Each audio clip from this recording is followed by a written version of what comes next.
Recurrent neural networks with long short-term memory, RNN-LSTM. As firstly proposed by Rumelhart, recurrent neural networks have a primitive type of memory, in the form of recurrent layers that can operate in time. Each recurrent layer takes both the output of the previous layer and an internal output of the current layer as inputs. Thus, RNNs are ideal for dealing with time series data. RNNs can solve the purpose of sequence handling to a great extent but not entirely. They are great when it comes to short contexts, but to be able to build a story and remember it, the models need to be able to understand and remember the context behind longer sequences, just like a human brain. This is not possible with a simple RNN. Long short-term memory, LSTM, networks are a type of RNN precisely designed to escape the long-term dependency issue of recurrent networks.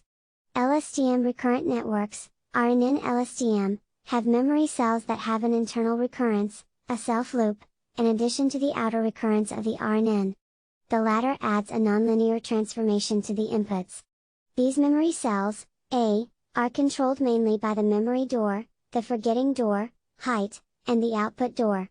The memory door activates the entry of information to the memory cell, and the forgetting door selectively erases certain information in the memory cell and activates the storage to the next entry. Finally, the output door decides what information the memory cell will emit.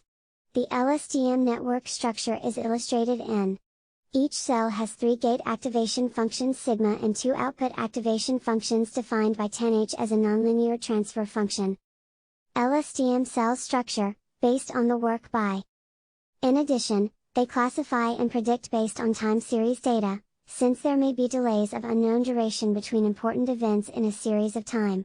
It allows clearly remembering events selected from far away in the past, which contrasts with basic NRs, for which the memory of an event decays over time. A 1-layer RNN LSTM with 12 cells was implemented for this work.